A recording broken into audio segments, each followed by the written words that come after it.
తుది శ్వాస విడిచిన గాన కోకిల ప్రముఖ నేపథ్య గాయని ఎస్ జానకమ్మకు ముఖ్యమంత్రి చంద్రబాబు నివాళులు అర్పించారు.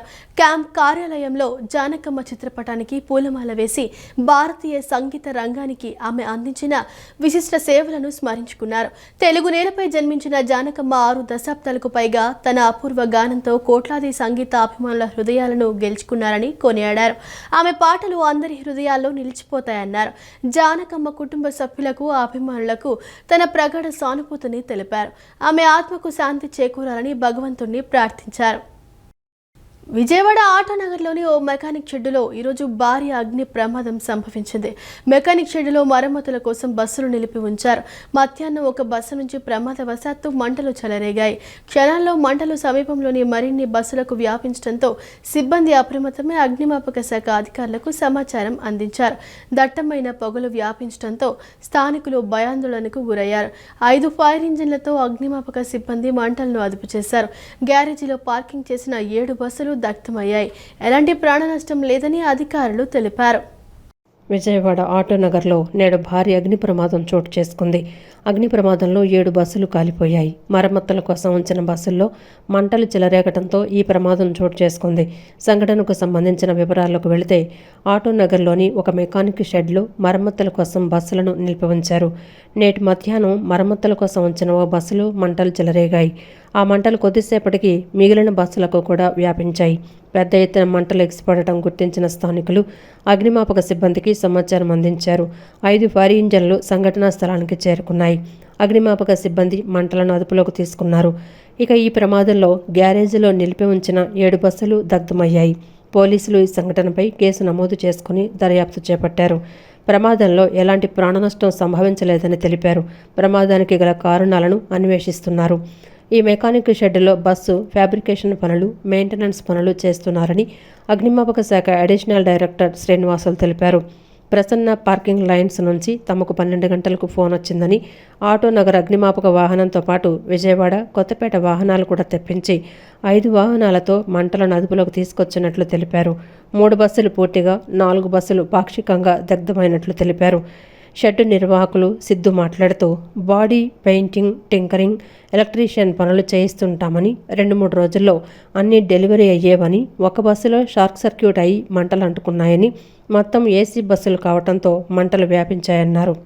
అనంతరం ఆటోనగర్ ఐలా మాజీ చైర్మన్ సుంకర దుర్గాప్రసాద్ మాట్లాడుతూ ఒక్కో బస్సు సుమారు 40 లక్షల రూపాయలుంటుందని, పెయింటింగ్ వేసి డెలివరీకి సిద్ధంగా ఉన్నాయని చెప్పారు.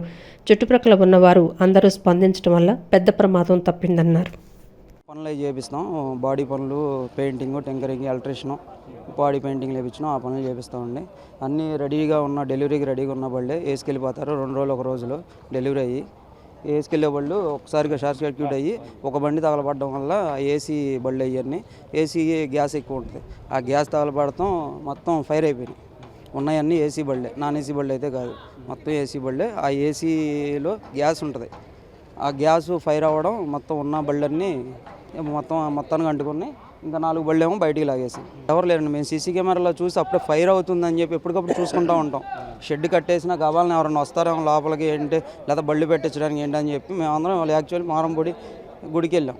ఎమ్మటే అక్కడ ఫైర్ అవ్వడం, మా బావగారు కూడా ఎమ్మటే వీళ్ళకి ఫైర్ ఇంజిన్ వాళ్ళకి ఫోన్ చేయడం, వాళ్ళు ఎమ్మటే రెస్పాండ్ అవ్వడం, మేము ఎమ్మటే మా డ్రైవర్లు మేమందరం ఇక్కడికి వచ్చేయడం మా షెడ్లోకి. ఇవాళ ఈ షెడ్ ఓనర్ గారు మారంపూడిలో మొక్కు పెట్టడం వల్ల వాళ్ళ గ్యారేజీలు ఎవరు లేరు. దీనివల్ల ఏం జరిగిందంటే షార్ట్ సర్క్యూట్ జరగడం వలన ఈ బళ్ళు ఫైర్ అవడం జరిగింది. తోటి సోదరులు వీళ్ళందరూ చూసి ఇలా మీ షెడ్లో ఫైర్ వస్తుంది అందరూ ఫోన్ చేయడం వలన అందరూ ఒటాబట్టిన వస్తే ఫైర్ సిలిండర్ అందరూ ఫోన్ చేశారు. ఈ లోపల ఫైర్ సిలిండర్ కూడా బాగా సహకరించారు మాకు.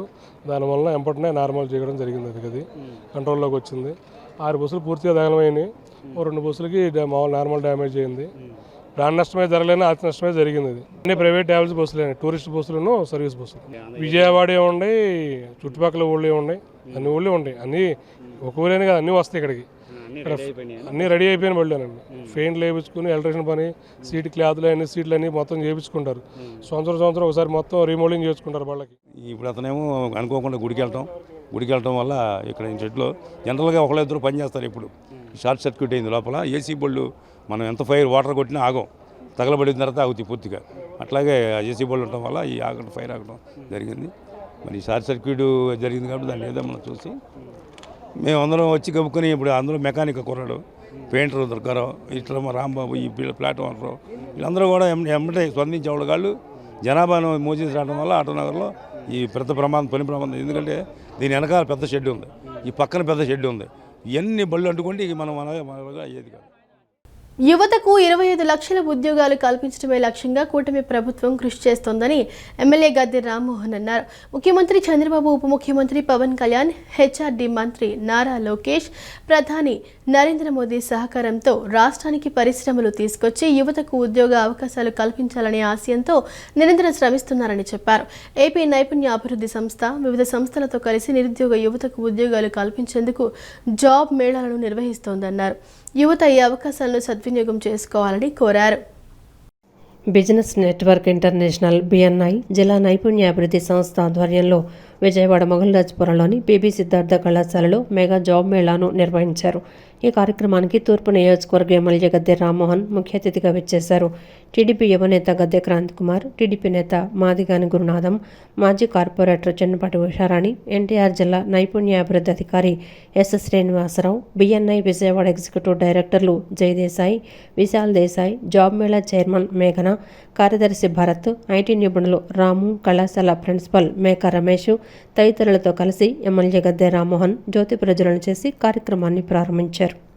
అనంతరం ఎమ్మెల్యే గద్దె రామ్మోహన్ మాట్లాడుతూ రాబో తరాలకి మార్గదర్శకం చూపించాలనే ఉద్దేశంతో చదువుకున్న పిల్లలకు ఉద్యోగ అవకాశాలు కల్పించాలని, దేశంలో ఉన్నతమైన కంపెనీలను ఆహ్వానించి వారికున్న అవసరాలకు తగ్గట్లుగా అర్హత గల యువతను ఉద్యోగాలు తీసుకోవడానికి BNI జాబ్ మేళా ఏర్పాటు చేసినందుకు కృతజ్ఞతలు తెలిపారు.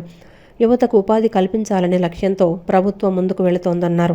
ప్రభుత్వం ఏర్పడిన దగ్గర నుంచి కూడా ఇదే గ్రౌండ్లో 5 మెగా జాబ్ మేళాలు ఏర్పాటు చేసి 5,000 మందికి ఉద్యోగం కల్పన చేయడం జరిగిందన్నారు.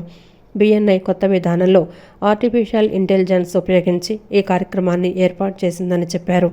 యువత అందరూ ఒకేసారి ఒకే చోట నిలబడకుండా మన విద్యార్హత, ప్రతిభను బట్టి ఏ కంపెనీకి సూట్ అవుతారో అక్కడికి వెళ్లి ఇంటర్వ్యూల్లో పాల్గొనేలా చేశారన్నారు.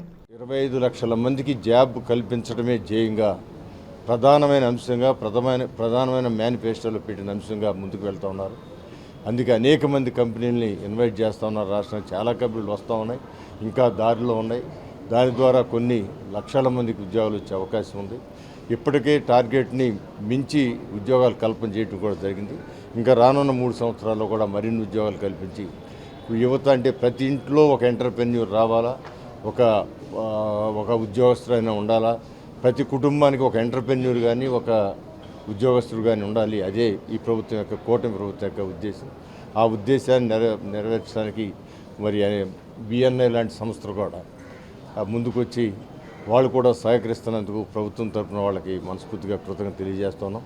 రానున్న రోజుల్లో వాళ్ళు ఏర్పాటు చేసే కార్యక్రమాలకి మా వంతుగా కూడా సహకారం ఇస్తామని చెప్పి, ప్రభుత్వం నుంచి అన్ని వెసులుబాట్లు కల్పిస్తామని చెప్పి మనస్ఫూర్తిగా.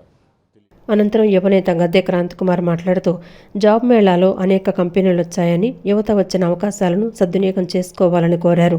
యువతకు ఉపాధి కల్పించడమే లక్ష్యంగా జాబ్ మేళాలు నిర్వహిస్తున్నట్లు తెలిపారు. మన ఎన్డీఏ ప్రభుత్వం ఏ నినాదం మీద 25 లక్షల జాబులు తప్పకుండా ఈ 5 ఏళ్ల టెన్యూర్లో ఇప్పిస్తామన్నారో అది మనకి క్లియర్గా కనిపిస్తూ ఉంది ఈ జాబ్ మేళా రెస్పాన్స్ చూస్తూ ఉంటే. ఎందుకంటే ఎన్నో కంపెనీలు వస్తున్నాయి, వారికి కూడా చాలా జాబ్ రిక్వైర్మెంట్ అనేది పెరుగుతూనే ఉంది. ఇలాంటి జాబ్ మేళాలు మరెన్నో జరగాలని, దానికి ఇక్కడ సిద్ధార్థ అకాడమీ విజయవాడ సిటీ మధ్యలో ఉంటాం. సిద్ధార్థ అకాడమీ ఎప్పుడు కూడా సపోర్ట్ ఇచ్చి వారి సొంత బాధ్యత అన్నట్టు వారు కూడా కలిసి హెల్ప్ చేయటం అనేది ఇక్కడ విషయం. ఇంకొకటి ఏంటంటే ఇప్పుడు ఈ BNI విజయవాడ అనేది ఇవాళ 10వ ఏటి సెలబ్రేషన్ జరుపుకుంటున్నారు, 10 ఇయర్ యానివర్సరీ సెలబ్రేషన్ జరుపుకుంటున్నారు. దానికి కూడా కంగ్రాచులేషన్. అనంతరం BNI Vijayawada executive director Vishal Desai మాట్లాడుతూ బిజినెస్ నెట్వర్క్ ఇంటర్నేషనల్ BNI విజయవాడలో స్థాపించి 10 ఏళ్లు పూర్తయిన సందర్భంగా సమాజానికి ఉపయోగపడే విధంగా ఏపీ SSDSతో కలిసి ఈ జాబ్ మేళాను ఏర్పాటు చేస్తామన్నారు. వాళ్ళ రెజ్యూమ్ మన దాంట్లో పెడితే ఆటోమేటిక్గా ఏ కంపెనీకి వీళ్ళ స్కిల్స్ కావాలి ఆటోమేటిక్గా మ్యాప్ అయిపోతుందండి. ఆ మ్యాప్ చేసి వాళ్ళకి ఈ రూమ్కి ఈ టైంకి వెళ్ళండి అని వాళ్ళు ఆల్రెడీ కోడింగ్ సిస్టమ్ అయిపోతుందండి. సో ప్రతి రెజ్యూమ్ ప్రతి దగ్గర వెళ్ళవసరం లేదండి. ఎక్కడ ఈ రెజ్యూమ్కి వాల్యూ ఉందో అక్కడ ఆ రెజ్యూమ్ వెళ్తే జాబ్స్ ఈజీగా వస్తాయని మా థాట్ అండి. ఫస్ట్ టైం ఎవరు చేస్తున్నాం. సో అందరు స్టూడెంట్స్కి వెల్కమ్ అండి. అండ్ ఇప్పుడు వరకు 4,000+ స్టూడెంట్స్ వచ్చారండి. ఇంకా మాకు తెలిసి ఇంకా 2,000 స్టూడెంట్స్ వస్తారు. Welcome everyone. We're more than happy to give you more and more jobs. Thank you so much.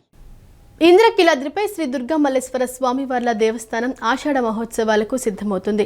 ఈ ఏడాది ఆషాఢ మాస వేడుకలు జూలై 15 నుండి ఆగస్టు 12 వరకు జరగనున్నాయి. అలాగే జూలై 15 నుండి ఆగస్టు 24 వరకు వారాహి నవరాత్రులు కొనసాగుతాయి. ఈ నవరాత్రుల్లో ప్రత్యేక పంచవారాహి మంత్ర అనుష్ఠానాలు, హోమాలు నిర్వహించనున్నారు. మరోవైపు జూలై 27 నుంచి 3 రోజుల పాటు శాకంబరీదేవి మహోత్సవాలను అత్యంత వైభవంగా నిర్వహించనున్నారు. అమ్మవారికి భక్తులు సమర్పించే సాంప్రదాయ ఆషాఢ కోసం ఆలయ అధికారులు ప్రత్యేక ఏర్పాట్లు చేశారు. విజయవాడ ఇంద్రకీలాద్రిపై వెలిసిన శ్రీ దుర్గా మల్లేశ్వర స్వామి వార్ల దేవస్థానంలో ఆషాఢ మహోత్సవాలను అత్యంత వైభవంగా నిర్వహించేందుకు ఆలయ అధికారులు అన్ని ఏర్పాట్లు పూర్తి చేశారు. ఈ ఏడాది ఆషాఢ మాస వేడుకలు జూలై 15వ తేదీన ప్రారంభమై ఆగస్టు 12వ తేదీ వరకు నెల రోజుల పాటు నిరంతరంగా కొనసాగనున్నాయి. ఈ వేడుకల్లో భాగంగానే జూలై 15 నుండి ఆగస్టు 24 వరకు ప్రతిష్టాత్మక వారాహి నవరాత్రులను కూడా నిర్వహించనున్నారు. ఈ నవరాత్రుల కాలంలో అమ్మవారికి ప్రత్యేక పంచవారాహి మంత్ర అనుష్ఠానాలు, విశేష హోమాలు, జపాలు శాస్త్రోక్తంగా జరగనున్నాయి. మరోవైపు ఈ ఉత్సవాల్లో అత్యంత ముఖ్యమైన ఘట్టమైన శాకంబరీదేవి మహోత్సవాలను జూలై 27వ తేదీ నుండి 3 రోజుల పాటు ఆలయంలో వైభవంగా నిర్వహించనున్నారు. ఆ రోజుల్లో దుర్గమ్మను రకరకాల కూరగాయలు, ఆకుకూరలు, పండ్లతో అలంకరించి భక్తులకు శాకంబరీదేవిగా దర్శింపజేస్తారు. అలాగే ఆషాఢ మాసంలో వివిధ ప్రాంతాల నుంచి వచ్చే భక్తులు, మహిళలు అమ్మవారికి అత్యంత భక్తి శ్రద్ధలతో సమర్పించే సాంప్రదాయ ఆషాఢ సారె మొక్కల కోసం ఆలయ అధికారులు ప్రత్యేక క్యూ లైన్లు, విస్తృత ఏర్పాట్లు చేశారు. ఉత్సవాల రోజుల్లో భక్తులకు ఎలాంటి ఇబ్బందులు కలగకుండా త్రాగునీరు, ప్రసాదం, క్యూ లైన్ల నిర్వహణపై అధికారులు ప్రత్యేక దృష్టి సారించారు. ఓం శ్రీమాత్రే నమః. ఈ సంవత్సరం ఆషాఢం సారె 15వ తారీఖు నుంచి ప్రారంభమవుతుంది.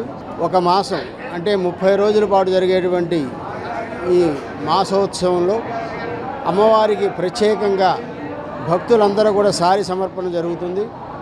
అలాగే 15వ తారీఖు నుంచి అమ్మవారికి వారాహి నవరాత్రులు అంటే గుప్త నవరాత్రులుగా ఇవి మేము చేస్తాం. ఇక్కడ ఇది కేవలం అమ్మవారి దగ్గర అమ్మవారికి మాత్రమే ఇది జరుగుతుంది. దీనిలో భక్తులకి ప్రవేశం ఉండదు. కాబట్టి ఈ కార్యక్రమం 9 రోజుల పాటు అంటే 24వ తారీఖు దాకా ఈ యొక్క కార్యక్రమం జరుగుతుంది. అలాగే అమ్మవారికి శాకాంబరి ఉత్సవాలు కూడా 27 నుంచి ప్రారంభమై 3 రోజుల పాటు ఈ శాకాంబరి ఉత్సవాలు అత్యంత వైభవపేతంగా నిర్వహిస్తారు. అలాగే భక్తులందరికీ కూడా ప్రత్యేకంగా ఈ ఆషాఢం సారి సమర్పణలో వారికి 6వ ఫ్లోర్లో ప్రత్యేకమైన ఏర్పాట్లు చేయడం జరిగింది.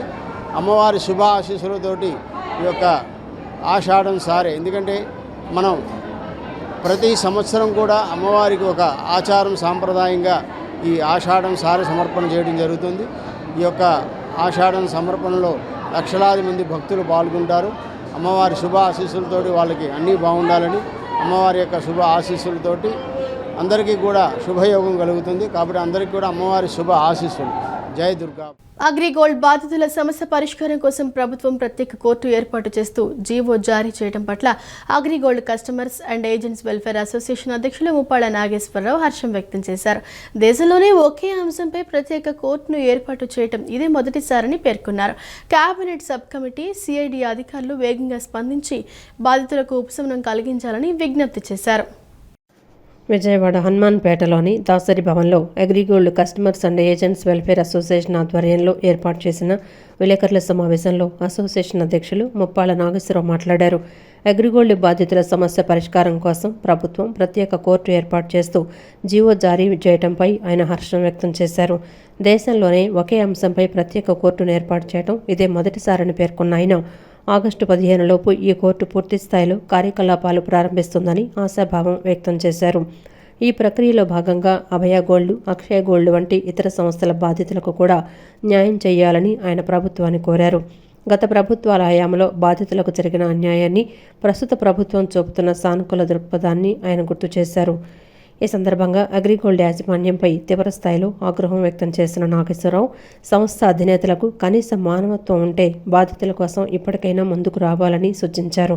బాధితుల సొమ్ముతోనే వారు ఆస్తులు పెంచుకున్నారని, బినామీ ఆస్తులను సైతం గుర్తించి ప్రభుత్వం ఆక్షన్ ద్వారా బాధితులకు న్యాయం చేయాలని ఆయన డిమాండ్ చేశారు.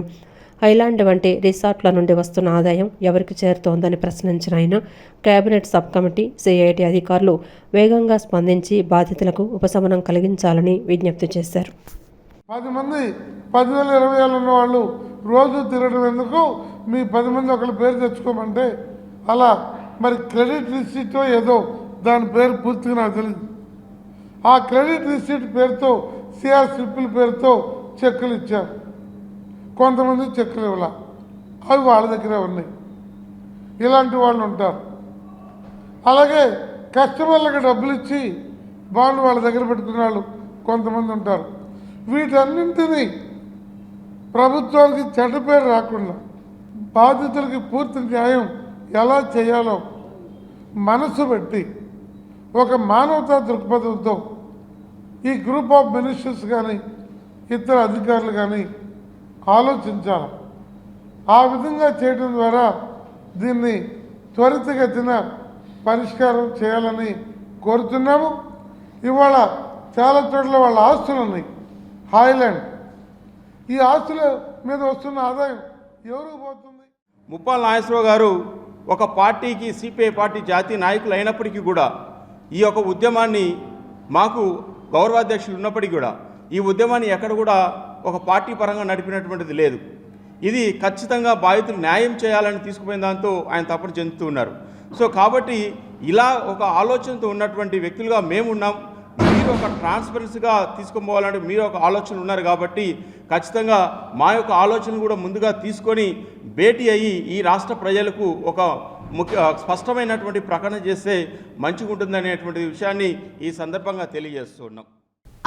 ఒక అపరిచిత ప్రేమ కథ చాలా అద్భుతమైన రచన అని, రచించిన పద్ధతి కూడా కొత్త తరహాలో ఉందని ఎమ్మెల్యే మండలి బుద్ధప్రసాద్ అన్నారు. దినచర్య రాసిన విధంగా ఎవరికి వారు స్వాగతాన్ని రాసుకున్నట్లు ఈ పుస్తకం ద్వారా కొత్త ప్రయోగం చేశారన్నారు. రచయిత్రి డాక్టర్ భావన మధుసూదన్ పరాయి రాష్ట్రంలో ఉండి అద్భుతంగా పుస్తకం రాసిందంటే ఆమె ఎంత కృషి చేసిందో అర్థమవుతుందని తెలిపారు.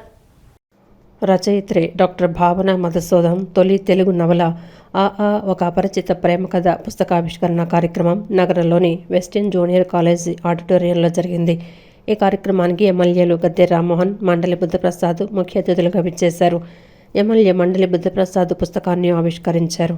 జేఆర్కే పోలవరపు సాంస్కృతిక సమితి అధ్యక్షుడు గోళ్ల నారాయణరావు పుస్తక పరిచయం చేశారు.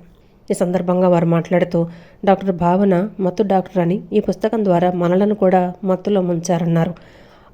ఒక అపరిచిత ప్రేమ కథ చాలా అద్భుతమైన రచన అని, రచించిన పద్ధతి కూడా కొత్త తరహాలో ఉందన్నారు. దినచర్య రాసిన విధంగా ఎవరికి వారు స్వాగతాన్ని రాసుకున్నట్లు ఈ పుస్తకం ద్వారా కొత్త ప్రయోగం చేశారన్నారు. పరాయి రాష్ట్రంలో ఉండి అద్భుతంగా పుస్తకం రాశారంటే ఆమె ఎంత కృషి చేశారో అర్థమవుతుందన్నారు. ఈ కథ చాలా అద్భుతంగా రచించారని, పుస్తకం చదివితే మద్రాసుల పరిస్థితులు మనకు కనిపిస్తాయని అన్నారు.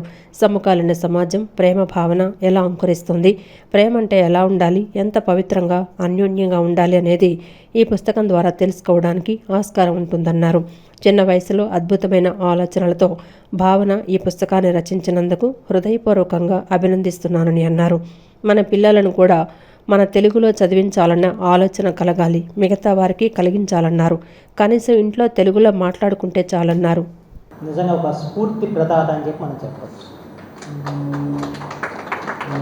ఇందాక వారిని పరిచయం చేస్తూ విద్యార్థిగా వారు ఏ విధంగా బంగారు పథకాలు సాధించేలాగా ఆయన విద్యార్థిలో ఎంతో ఉన్నతంగా నిలిచిన విషయాలు మన నారాయణరావు వివరించడం.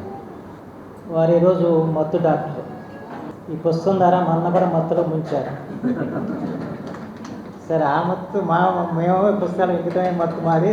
మా రామోహన్ గారికి ఏమో చదివితే నిద్ర వచ్చాము. అయితే ఒకటి దీంట్లో నేను గమనించేది, సరే పుస్తక పరిచయం అంతా కూడా నారాయణరావు గారు చేశారు కదా, దాని గురించి పెద్దగా మాడాల్సిన అవసరం లేదు. కేవలం 2 పాత్రలతో డైరీ రాసే అలవాటు ఉంది కనుక ఓ డైరీ లాగానే దీన్ని వాళ్ళిద్దరు డైరీ లాగానే మనం భావించాలి. 2 పాత్రలు శ్రీలక్ష్మి, శ్రీనివాస్. ఈ 2 పాత్రల యొక్క అపరిచిత ప్రేమ గాథంతా కూడా దీంట్లో చాలా అద్భుతమైన రచన. రచించిన పద్ధతి కూడా కొత్త తరహాలో ఉంది. మామూలుగా నవలు రాసే పద్ధతులు కాకుండా ఇదొక దినచర్య రాసిన విధంగా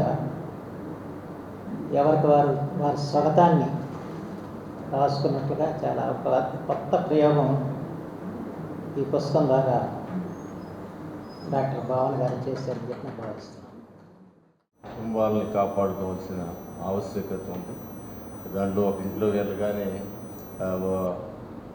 అమ్మాయి ఏమో బాబాయ్ పిన్ని, అబ్బాయి ఏమో మామయ్య అత్తయ్య, మంచి మంచి సంభవంతో దానికి ఒక తీసుకొచ్చారు. దాంట్లో మరి లోనికి వెళ్ళే కొద్దిగా అనేకమైన ఉన్నాయన్నారు. ఆయన చెప్పిన తర్వాత నాకు చదవాలని గ్యారెంటీగా అనిపించింది. అమ్మ ఇచ్చినప్పుడు నేను చదవలేనమ్మా అని చెప్పాను అమ్మకి. మరి ఏమనుకుందో తెలియదు, కానీ నేను చదవలేను తల్లి, అయినా అక్కడికి వచ్చి వారిద్దరు మాటలు నేను పుస్తకాన్ని అర్థం చేసుకుంటాను, అప్పుడు తప్పకుండా చదువుతా అని చెప్పాను. తప్పకుండా చదువుతాను, నీకు చదివి నీకు మళ్ళీ ఫోన్ చేసి చెప్తాను. అనంతరం రచయిత్రి డాక్టర్ భావన మధుసూదన్ మాట్లాడుతూ తాను తెలుగులో రాసిన మొదటి నవల ఒక అపరిచిత ప్రేమ కథ అని అన్నారు. తనకెంతో ఇష్టమైన చెన్నై నగరం గురించి, ఆ ఊరి గొప్పతనం, ఇద్దరు మనుషులు ఇంటిని వదిలి వెళ్ళి ఎటువంటి పరిస్థితులను ఎదుర్కొన్నారు, వాళ్ళు ఎలా కలుస్తారు అనే దాని గురించి ఈ నవల రాశానన్నారు. ఈ నవల అందరికీ నచ్చుతుందని చెప్పారు. తెలుగులో రాసిన ఫస్ట్ నావెల్ ఒక అపరిచిత ప్రేమ కథ.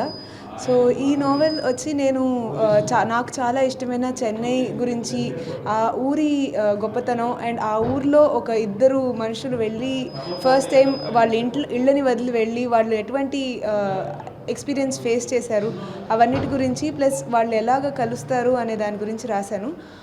ఈ నవల తప్పకుండా అందరూ చదవాలని, అందరికీ ఈ నవల చాలా నచ్చుతుంది అని ఆశిస్తున్నాను. So thank you. ఆదివారం సెలవు దినం కావడంతో ఇంద్రకీలాద్రిపై వెలిసిన కనకదుర్గమ్మ అమ్మవారిని దర్శించుకోవడానికి ఆదివారం భక్తులు భారీ సంఖ్యలో తరలివచ్చారు. సాధారణ భక్తులకు త్వరగా దర్శనం కల్పించేందుకు అధికారులు ఉదయం 10:30 గంటల నుంచి అంతరాలయ దర్శనాలను తాత్కాలికంగా నిలిపివేశారు. ఎండల తీవ్రత దృష్ట్యా మొబైల్ వాటర్ క్యాన్ల ద్వారా క్యూ లైన్లలో ఉన్న భక్తుల వద్దకే నేరుగా చల్లని తాగునీటిని అందించారు. విజయవాడ ఇంద్రకీలాద్రిపై వెలిసిన కనకదుర్గమ్మ అమ్మవారిని దర్శించుకోవడానికి నేడు భక్తులు భారీ సంఖ్యలో తరలివచ్చారు. సెలవు దినం ఆదివారం కావడంతో ఉదయం 9 గంటల నుంచి రద్దీ విపరీతంగా పెరిగింది. భక్తుల రద్దీని దృష్టిలో ఉంచుకొని ఆలయ అధికారులు, డీఈఓ కిషోర్ కుమార్ ఆధ్వర్యంలో క్యూ లైన్లను పర్యవేక్షిస్తూ ప్రత్యేక ఏర్పాట్లు చేశారు. సాధారణ భక్తులకు త్వరగా దర్శనం కల్పించేందుకు అధికారులు ఉదయం 10:30 గంటల నుంచి అంతరాలయ దర్శనాలను తాత్కాలికంగా నిలిపివేశారు. అలాగే మధ్యాహ్నం 3 గంటల వరకు అన్ని రకాల వీఐపీ దర్శనాలను పూర్తిగా రద్దు చేయడంతో సామాన్య భక్తులకు అమ్మవారి దర్శనం వేగంగా, సులభంగా లభించింది.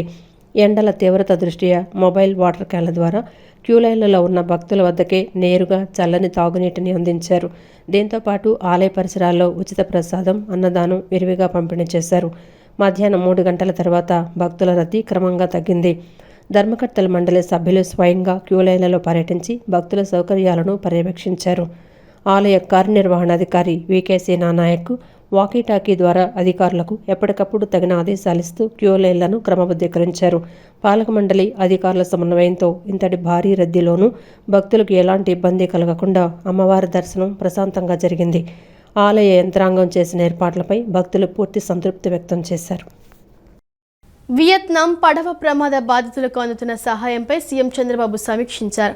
బాధితులను స్వస్థలాలకు తరలించేందుకు ఏర్పాట్లు చేయాలని అధికారులను ఆదేశించారు. ప్రమాదంలో గాయపడిన కిషోర్కు వియత్నాం ఆసుపత్రిలో చికిత్స చేస్తున్నారని, ఆయన ఆరోగ్యం మెరుగవుతుందని సీఎంకు అధికారులు తెలిపారు. మృతదేహాల తరలింపు ప్రక్రియ పూర్తయ్యే వరకు సహకరించాలని, తరలింపుపై భారత ఎంబసీతో సమన్వయం చేసుకోవాలని సీఎం సూచించారు.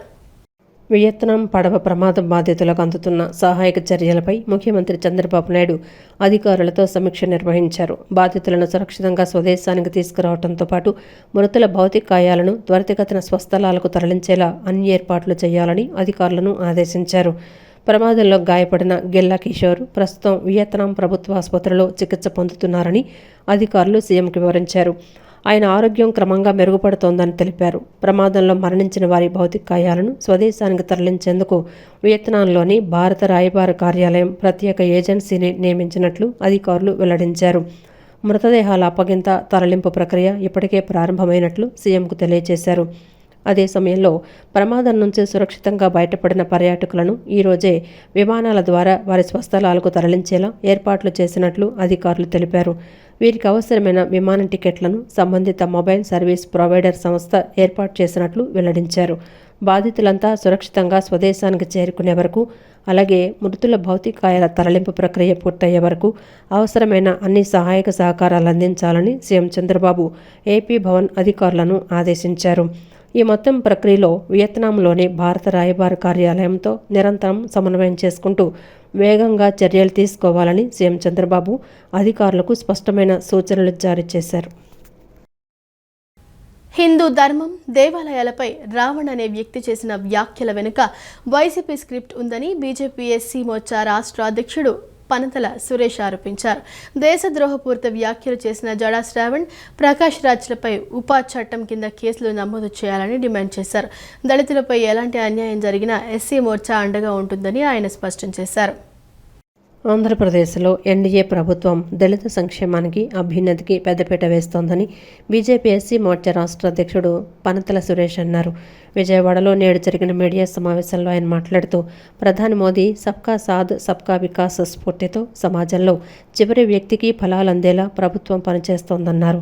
అయితే రాష్ట్రంలో జరుగుతున్న అభివృద్ధిని జీర్ణించుకోలేక వైఎస్ఆర్సీపీ అధ్యక్షుడు వైఎస్ జగన్మోహన్ రెడ్డి కుట్రలకు పాల్పడుతున్నారని మండిపడ్డారు. హిందూ ధర్మం, దేవాలయాలపై రావణ్ అనే వ్యక్తి చేసిన వ్యాఖ్యల వెనుక వైసీపీ స్క్రిప్ట్ ఉందని, దళితుల మధ్య విభేదాలు సృష్టించేందుకు జడా శ్రావణ్, ప్రకాష్ రాజ్ వంటి వారిని ఆ పార్టీ ప్రోత్సహిస్తోందని ఆరోపించారు. వీరి వ్యాఖ్యలపై వైసీపీ చంకలు గుద్దుకుంటూ పైశాచిక ఆనందం పొందుతోందని విమర్శించారు. దేశద్రోహపూరిత వ్యాఖ్యలు చేసిన జడా శ్రావణ్, ప్రకాష్ రాజులపై ఉపా చట్టం కింద కేసులు నమోదు చేయాలని డిమాండ్ చేశారు. దళితులపై ఎలాంటి అన్యాయం జరిగినా ఎస్సీ మోర్చా అండగా ఉంటుందని, ఇప్పటికే ప్రజలు వైసీపీని 11 స్థానాలకే పరిమితం చేశారని గుర్తు చేశారు. దళిత సమాజ సమస్యలపై చర్చించుకునేందుకు ఈ నెల 15న రాష్ట్ర వ్యాప్తంగా దళిత నాయకులతో రౌండ్ టేబుల్ సమావేశం నిర్వహిస్తున్నట్లు సురేష్ వెల్లడించారు. డైరెక్ట్గా రాజకీయం చేయలేక ఈ ఓటు బ్యాంకు రాజకీయాలు ఏదైతే ఉన్నాయో, వైఎస్ఆర్సీపీ పార్టీ కార్యాలయంలో ఈరోజు మొత్తం కూడా స్క్రిప్ట్ తయారు చేసి రావణ్ అనేటటువంటి యొక్క పాత్ర దారి ద్వారా, అదేవిధంగా జడా శ్రవణ్ కుమార్ మరియు ప్రకాష్ లాంటి వ్యక్తులు ఎవరైతే ఉన్నారో వీళ్ళ ద్వారా ఒక విషాన్ని చిమ్మేటటువంటి పరిస్థితి యొక్క సమాజంలో వైఎస్ఆర్సీపీ చేస్తూ ఉంది. ఎందుకోసమంటే నిజమైనటువంటి ఈరోజు దళితులు ఎవరైతే ఉన్నారో గ్రామాల్లో చెప్పులు కుట్టుకునేటటువంటి వ్యక్తులు కావచ్చు, అదేవిధంగా ఈరోజు కూలి చేసుకునేటటువంటి వ్యక్తులు కావచ్చు, తన సొంత వృత్తులు చేసుకునేటటువంటి వ్యక్తులు కావచ్చు, డప్పులు కొట్టుకునేటటువంటి వ్యక్తులు కావచ్చు, ఇలాంటి హిందూ దళితుల యొక్క రిజర్వేషన్ లాక్కొని ఈ యొక్క రాష్ట్రంలో మతం మారినటువంటి నకిలీ ఏదైతే దళిత క్రిస్టియన్లు అనేటటువంటి రాజ్యాంగం లేని పదాన్ని ఒకటి తీసుకొని ఈరోజు ఒరిజినల్ ఎవరైతే దళితుల యొక్క రిజర్వేషన్ లాక్కొని వాళ్ళని రిజర్వేషన్లకు, అభివృద్ధికి దూరం చేసేటటువంటి పరిస్థితి ఈ యొక్క రాష్ట్రంలో జరుగుతుంది. అందుకే ఈరోజు మేము ఎస్సీ మోర్చాగా నిజమైనటువంటి హిందూ దళితుల్ని అప్రమత్తం చేసేటటువంటి యొక్క ప్రయత్నం మేము చేస్తూ ఉన్నాము. దళిత క్రైస్తవుల యొక్క నాయకుల పేరుతోటి ఈరోజు సమాజాన్ని విచ్ఛిన్నం చేయడానికి దళిత వాడల్లో ఒక దొంగలు పట్టేటటువంటి పరిస్థితి వచ్చింది. వీళ్ళందరూ కూడా దళితులు కాదు, దళిత నాయకులు కాదు, కేవలం జగన్మోహన్ రెడ్డి యొక్క ఏజెంట్లుగా ఈరోజు రాజకీయ పబ్బం గడుపుకోవడం కోసం దళిత వాడల్లోకొచ్చి దళితుల మధ్య చిచ్చు పెట్టేటటువంటి ప్రయత్నం చేస్తూ ఉన్నారు. భారత వికాస్ పరిషత్ దేశవ్యాప్తంగా 2000కు పైగా శాఖల ద్వారా నిస్వార్థంగా సేవలు అందిస్తోందని BVP south regional joint general secretary doctor Chunduru Muralidhara Amaravati ప్రాంత అధ్యక్షులు కమల్ నయన్ పేర్కొన్నారు. కృత్రిమ అవయవాల పంపిణీ, పేద విద్యార్థులను ఆదుకోవటం, చలివేంద్రాల నిర్వహణ, జాతీయ సమైక్యతను పెంపొందించే సాంప్రదాయ సమూహ నృత్యాల పోటీలు వంటి అనేక సేవా సంస్కార కార్యక్రమాలను సంస్థ చేపడుతోందని వివరించారు. దీనితో పాటు రాబోయే రోజుల్లో దేశవ్యాప్తంగా వేలాది పాఠశాలల్లో భారత్ కో జానో అనే వినూత్న క్విజ్ పోటీని కూడా నిర్వహించనున్నట్లు వారు వెల్లడించారు. భారత వికాస్ పరిషత్ విజయవాడ శాఖ ఆధ్వర్యంలో హనుమాన్పేటలో గురువందన్ ఛత్రాభినందన్ కార్యక్రమాన్ని నిర్వహించారు. ఈ సందర్భంగా సమాజంలో గురువుల ప్రాముఖ్యతను గుర్తిస్తూ 6 ఉత్తమ ఉపాధ్యాయులను ఘనంగా సత్కరించారు. అలాగే దాదాపు 100 మంది విద్యార్థులకు ఉచితంగా పుస్తకాలు, స్కాలర్షిప్లను పంపిణీ చేశారు. ఈ కార్యక్రమానికి గుంటూరు హిందూ కళాశాల vice principal doctor P Venugopal, BVP south regional joint general secretary doctor Chunduru Muralidhar, Amaravati ప్రాంత అధ్యక్షులు కమలనయన్ ముఖ్య అతిథులుగా హాజరయ్యారు. ఈ సందర్భంగా వారు మాట్లాడుతూ గురువులను, విద్యార్థులను ఒకే వేదికపై అభినందించడం ద్వారా విద్యార్థుల్లో ఉత్తేజం కలగటమే కాకుండా ఉపాధ్యాయుల్లో మరింత బాధ్యత పెరుగుతుందని అభిప్రాయపడ్డారు. భారతదేశాన్ని సంస్కారవంతమైన దేశంగా తీర్చిదిద్దేందుకు ప్రతి ఒక్కరూ భాగస్వాములు కావాలని పిలుపునిచ్చారు. భారత వికాస్ పరిషత్ దేశవ్యాప్తంగా 2000కు పైగా శాఖల ద్వారా నిస్వార్థంగా సేవలందిస్తోందని అతిథులు పేర్కొన్నారు. కృత్రిమ అవయవాల పంపిణీ, పేద విద్యార్థులను ఆదుకోవటం, చలివేంద్రాల నిర్వహణ, జాతీయ సమైక్యతను పెంపొందించే సాంప్రదాయ సమూహ నృత్యాల పోటీలు వంటి అనేక సేవా సంస్కార కార్యక్రమాలను సంస్థ చేపడుతోందని వివరించారు. దీంతో పాటు రాబోయే రోజుల్లో దేశవ్యాప్తంగా వేలాది పాఠశాలల్లో భారత్కో జానో అనే వినూత్న క్విజ్ పోటీని కూడా నిర్వహించనున్నట్లు వారు వెల్లడించారు. విద్యార్థులలో ఒక రకమైన ఉత్తేజం, ఎవరి కోసమైతే కృషి చేస్తున్నామో, ఎవరి కోసమైతే మేము పనిచేస్తున్నామో వాళ్ళ ముందే గురువుల్ని సత్కరించడం వలన గురువులలో మరింత బాధ్యతాయుతమైనటువంటి ప్రవర్తన కలిగేటువంటి అవకాశం ఉంది. దేశవ్యాప్తంగా భారత వికాస్ పరిషత్ తరఫున ఇది గత 60 సంవత్సరాల నుంచి చేయటం జరుగుతోంది. ఇవాళ విజయవాడలో 6 గురువుల్ని, సుమారు 100 మంది విద్యార్థులకి అభినందించడం అనేటువంటిది ఇవాళ కార్యక్రమం యొక్క ప్రధానమైనటువంటి లక్ష్యం. పేద విద్యార్థులను ఆదుకోవడం కానివ్వండి, మరి అట్లాగే సమ్మర్లో బటర్ మిల్క్ క్యాంపులు కానివ్వండి, అలాగే మెయిన్ ప్రోగ్రామ్ మాకు నేషనల్ ఎన్జిఎస్ అని నేషనల్ గ్రూప్ సాంగ్స్, ఓన్లీ అయ్యి ట్రెడిషనల్ సాంగ్స్ చాలా భారీగా చేస్తామండి. ఈ కార్యక్రమం అనేక కార్యక్రమాలు కూడా మేము నిర్వర్తిస్తాం. దానిలో భాగంగా ఈరోజు గురువందన్ ఛాత్రాభివందన్ అనే కార్యక్రమం. ఇది మరి టీచర్స్కి, ఉత్తమమైన టీచర్స్కి ఫెలిసిటేషన్ చేయడం, అట్లాగే ఉత్తమమైన విద్యార్థులకు వాళ్ళకి మరి స్కాలర్షిప్లు, బుక్స్ ఇవ్వడం, మరి ఈ కార్యక్రమం చేయడం మాకు ఎంతో ఆనందకరం. సుమారు ఒక 100 మంది పిల్లలకి పుస్తకాలను, స్కాలర్షిప్లు ఇవ్వడం జరుగుతుందండి. అదేవిధంగా 6 గురువుల్ని సన్మానిస్తున్నాము, సత్కరిస్తున్నాము. ఈ కార్యక్రమం దేశం మొత్తం మీద 2000+ బ్రాంచెస్లో ఈ కార్యక్రమం జరుగుతుందండి. అదేవిధంగా రాబోయే రోజుల్లో భారత్కో జానో అనే ఒక వినూత్న క్విజ్ ప్రోగ్రామ్ కూడా కండక్ట్ చేయడం జరుగుతుందండి. ఆగస్టు 31వ తారీఖున భారతదేశం మొత్తం మీద ఎన్ని వేల స్కూళ్ళల్లో వీలైతే అన్ని వేల స్కూళ్ళల్లో కూడా. సో ఈ కార్యక్రమాలన్నీ కూడా సేవ మరియు సంస్కార ప్రోగ్రాములుగా జరుగుతాయండి. భారత వికాస్ రైల్వే స్థలాల్లో దశాబ్దాలుగా నివసిస్తున్న పేదరిళ్లను కూల్చివేసేందుకు కూటమి ప్రభుత్వం కుట్ర చేస్తోందని సిపిఎం పశ్చిమ నగర కార్యదర్శి బోయ సత్యబాబు విమర్శించారు. ఎన్నికల ముందు పేదలకు ఇళ్లు ఇస్తామని హామీ ఇచ్చిన నాయకులు హామీ అమలు చేయకపోగా వారి ఇళ్లను తొలగించేందుకు సిద్ధపడటం దారుణమని ఆయన మండిపడ్డారు. సిపిఎంగా పేదల పక్షాన పోరాడతామని సత్యబాబు స్పష్టం చేశారు.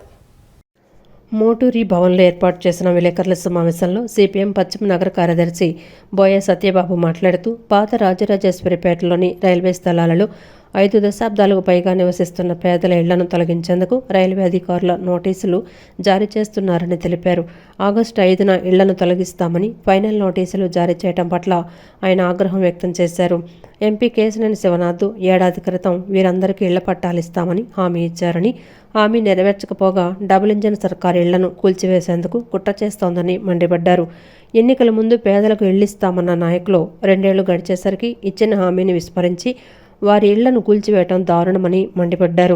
మురికి కూపాలుగా ఉన్న ఈ ప్రాంతంలో దశాబ్దాలుగా విశ్వసర్పాలతో సహజీవనం చేస్తూ జీవిస్తున్న పేదలకు ఎమ్మెల్యే సుజనా చౌదరి అండగా నిలవాలని ఆయన కోరారు. డబుల్ ఇంజిన్ సర్కారు వీరిళ్లను కూల్చివేయకుండా ఎమ్మెల్యే చొరవ ప్రదర్శించాలని సూచించారు. సిపిఎం పార్టీగా తమ పేదల పక్షాన పోరాడతామని స్పష్టం చేశారు. కష్టాల్లో ఉన్న పేదల్ని, ఇబ్బందులు ఉన్న పేదల్ని వచ్చి ఓదార్చి వాళ్ళకి ధైర్యం చెప్పే తీరుబాటు లేదా అని ఈరోజు కూటమికి సంబంధించినటువంటి ఎంపీని, ఎమ్మెల్యేలని మేము ప్రశ్నిస్తున్నాం.